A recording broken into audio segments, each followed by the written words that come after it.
Halo Sobat Wibu, kembali lagi bersama Sensei Story. Kali ini kita akan membahas sebuah film dengan judul Mirai, atau dalam sebutan bahasa Jepang Mirai of the Future. Adalah garapan sutradara Mamoru Hosoda yang diproduksi oleh Studio Chizu. Film ini dirilis pada tahun 2018 dan mendapat nominasi Best Animated Feature Film dalam ajang Golden Globe Award ke-76. Mirai yang berdurasi 98 menit ini menceritakan kisah tentang seorang anak laki-laki bernama Kun. Ia tinggal bersama kedua orang tuanya di sebuah rumah yang didesain mengelilingi sebuah pohon. Saat Kun berusia 4 tahun, adik perempuannya lahir dan diberi nama Mirai. Awalnya, Kun begitu senang dengan kehadiran adik barunya itu. Namun, lama-kelamaan, ia merasa cemburu karena perhatian ayah dan ibunya jadi terpusat pada Mirai. Sebelum kita masuk ke dalam isi ceritanya, jangan lupa ini adalah konten full spoiler. Oke, langsung saja kita masuk ke dalam isi ceritanya.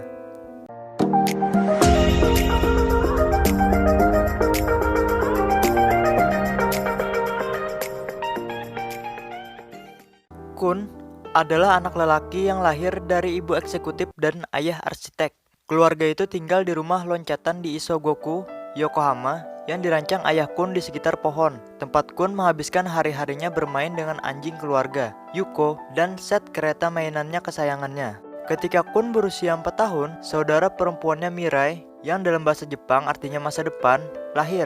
Dan dia senang pada awalnya ketika ibunya kembali ke rumah bersamanya. Tapi dia segera menjadi cemburu ketika orang tuanya memusatkan perhatian mereka pada dia dan harus menahan diri untuk tidak memukulnya dengan salah satu kereta mainannya. Pertama-tama dia menyerang ibunya, dan kemudian pada ayahnya ketika dia menjadi ayah yang tinggal di rumah yang bekerja dari rumah sementara ibunya kembali bekerja. Setelah satu amukan seperti itu, Kun berjalan ke kebun rumah, di mana ia bertemu dengan seorang pria aneh yang mengaku sebagai pangeran rumah. Ketika pria itu terus-menerus merengek tentang bagaimana dia kehilangan semua perhatian orang tua ketika Kun lahir. Kun menyadari bahwa pria itu sebenarnya Yuko, berubah menjadi manusia. Kun bahkan menemukan ekor Yuko pada lelaki itu. Ketika dia memindahkannya dan meletakkannya pada dirinya sendiri, dia berubah menjadi morph anjing. Kemudian, Kun yang sekarang terkumpul memberitahu orang tuanya tentang bagaimana dia bersenang-senang berlarian di sekitar rumah sebagai seekor anjing. Dan dia menceritakan keluhan Yuko tentang bagaimana mereka memperlakukannya. Girls' Day berguling-guling dan keluarga mengatur boneka tradisional untuk mengucapkan semoga beruntung. Tapi mereka lalai menyimpan boneka-bonekanya setelah liburan berakhir.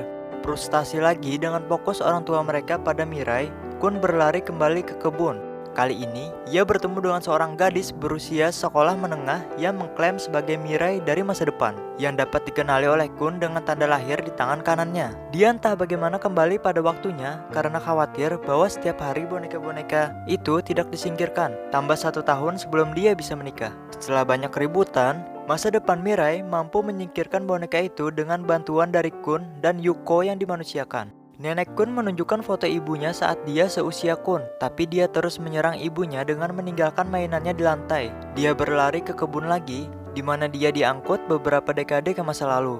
Di kota, ia bertemu dengan seorang gadis kecil yang ia kenali dari foto-foto itu sebagai ibunya. Gadis itu marah pada ibunya karena menolak memberinya kucing peliharaan. Mereka kembali ke rumahnya, di mana gadis kecil itu mengatakan bahwa segala sesuatu akan terlihat lebih baik semua kacau. Dan kemudian mulai membuang mainan di seluruh lantai dan makanan di seluruh meja. Tapi kemudian ibunya, si nenek Kun, pulang ke rumah.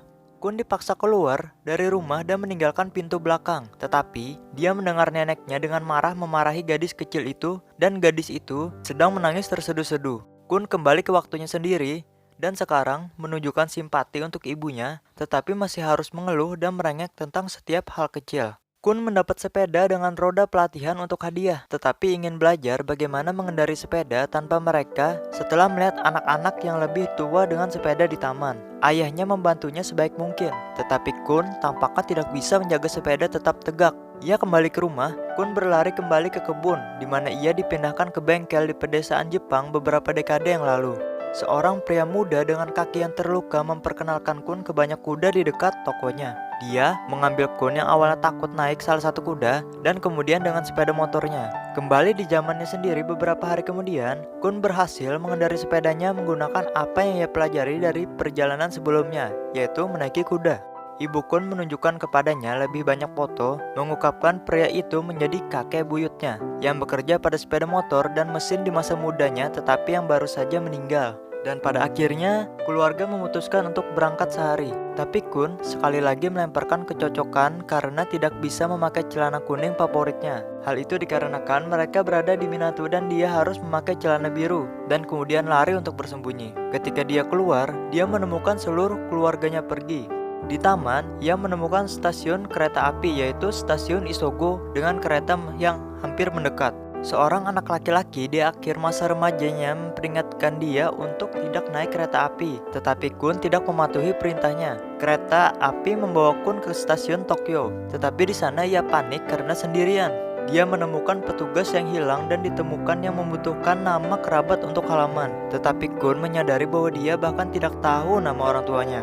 Petugas mengirim Kun ke kereta peluru berbentuk naga, memberitahunya bahwa jika mereka tidak dapat menemukan siapapun untuk menjemputnya, ia harus naik kereta itu untuk membawanya ke Lonely Land, yang pada dasarnya adalah neraka. Dia melihat bayi Mirai naik ke kereta dan menyelamatkannya, memohon agar mereka tidak dikirim ke kereta ini.